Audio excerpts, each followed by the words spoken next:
Para que consideremos a possibilidade de viajar no tempo, teremos que considerar que o futuro já exista e que o passado não deixou de ser.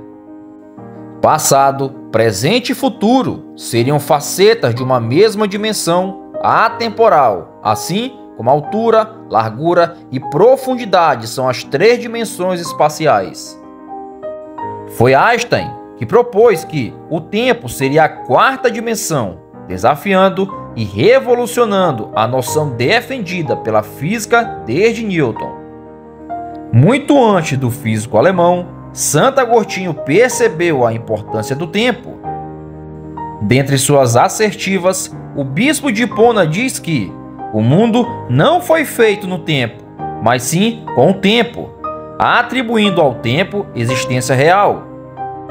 Apesar de toda a sua intuição sobre o tema, Agostinho admite que, se ninguém lhe perguntasse sobre o que é o tempo, ele saberia, mas, se tivesse que explicá-lo, não saberia fazê-lo. Confira em Confissões de Agostinho.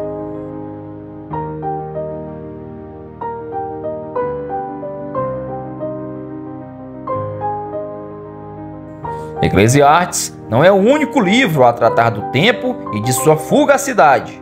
Por exemplo, confira em Eclesiastes capítulo 3. Ouço afirmar que as Escrituras falem muito mais sobre o tema do que geralmente se tem sido percebido.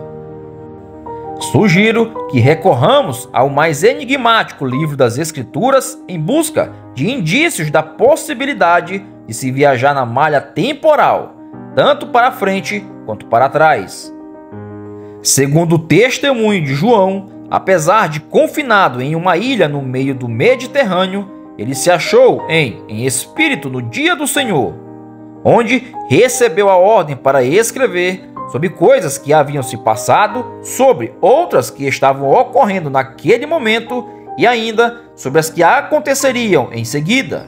Confira em Apocalipse capítulo 1, versículo 19. Algumas traduções indicam que João teria dito: "Eu fui arrebatado em espírito no dia do Senhor".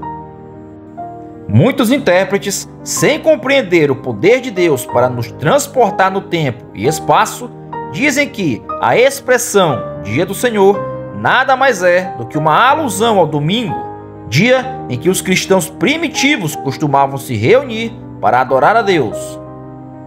Todavia, a expressão usada por João é Oriakos Remera, cujo sentido é dia pertencente ao Senhor.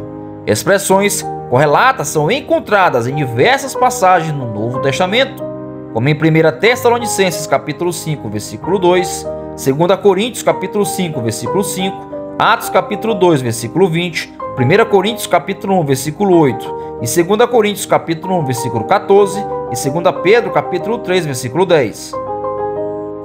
A diferença é que nestas passagens lê-se Remera Kyrios.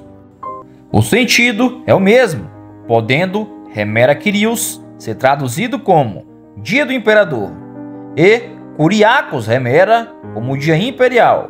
Ambos se referem ao dia em que Cristo se manifestará em glória e juízo sobre o mundo. Considerando que este dia esteja no futuro, podemos concluir que João foi um viajante no tempo. Não sei por que há dificuldade em entender isso. Se Deus pode arrebatar Felipe, transportando-o de um lugar para outro no piscar de olhos, por que não poderia igualmente arrebatar João ou qualquer outra pessoa de um tempo para o outro?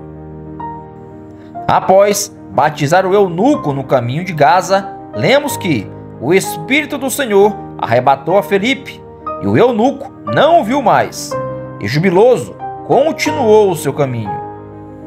E Felipe se achou em Azoto, e indo passando, anunciava o evangelho em todas as cidades, até que chegou a Cesareia. Confira em Atos capítulo 8, versículo 39 e 40. Bem, Azoto fica a cerca de 32 quilômetros de Gaza. Felipe deixou um lugar e apareceu no outro num piscar de olhos. Teletransporte só é possível onde haja uma viagem no tempo, visto que o tempo e o espaço estão interligados. Tempo e espaço são dimensões complementares, dois lados da mesma moeda. Se há a possibilidade de transporte espacial instantâneo, ou seja, teletransporte, devemos também considerar a possibilidade de transporte temporal. É evidente que aqui se trata de uma viagem para o futuro. De certo modo, todos estamos viajando na mesma direção, seguindo a seta do passado para o futuro. Porém, João deu um salto do presente para o último dia da história. Todavia, ele não ficou por lá, mas voltou para o seu próprio tempo, fazendo o caminho inverso, isto é, uma viagem do futuro para o passado. Bem, alguns podem argumentar que tal viagem tenha sido feita no espírito e não corporalmente. A palavra grega pneuma, traduzida por espírito, pode ser identificada como coração ou consciência. Esta instância do ser é atemporal, conforme defende a psicanálise. Essa verdade ecoa nas páginas de Eclesiastes, onde lemos: tudo fez formoso em seu tempo, também pôs a eternidade no coração dos homens. Confira Eclesiastes capítulo 3, versículo 11. Em outras palavras, a eternidade habita a subjetividade.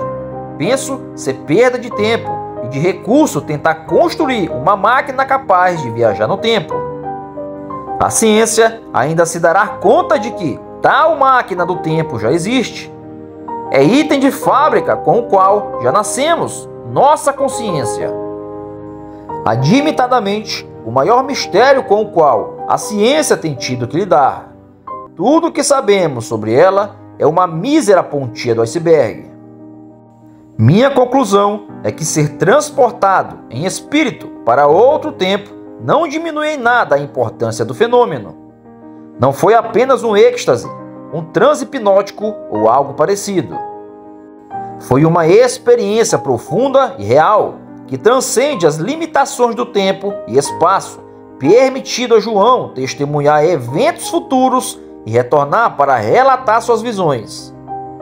Essa capacidade de transcender o tempo, seja física ou espiritualmente, é um testemunho do poder de Deus e da complexidade da nossa própria existência. Experiência semelhante é citada por Paulo. Conheço um homem em Cristo e há 14 anos, se no corpo, não sei, se fora do corpo, não sei, Deus o sabe. Fui arrebatado ao terceiro céu. E sei que o tal homem, se no corpo, se fora do corpo, não sei, Deus o sabe. Fui arrebatado ao paraíso e ouviu palavras inefáveis que ao homem não é lícito falar. 2 Coríntios capítulo 12, versículo 2 ao 4. Alguns teólogos acreditam que o homem de que Paulo fala seria ele mesmo. Segundo o relato, tal homem teria sido arrebatado 14 anos antes. Portanto, foi uma experiência histórica, passível de ser datada. O que Paulo não soube dizer era que teria sido uma experiência corpórea ou extracorpórea. Possivelmente, a sensação era de que todo o seu ser teria sido transportado, e não apenas o seu espírito. Bem, mas para onde ele teria sido transportado? Paulo fala de terceiro céu e o identifica como o paraíso. Logo, a primeira impressão que temos é que foi um transporte espacial, isto é, de um lugar, terra, para outro, céu. O que seria esse terceiro céu? Muitos intérpretes afirmam que o primeiro céu seria a atmosfera terrestre. O segundo céu seria o espaço, sim, o espaço sideral. E o terceiro céu seria o lugar do trono de Deus.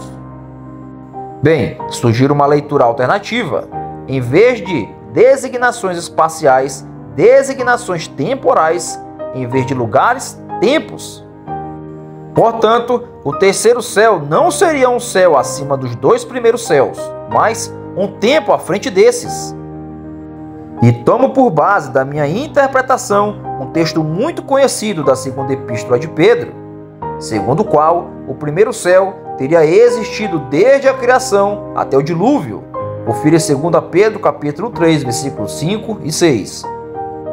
Mais adiante, Pedro se refere aos céus atuais que identificamos como o segundo céu, mas os céus e a terra, de agora pela mesma palavra, têm sido guardados para o fogo.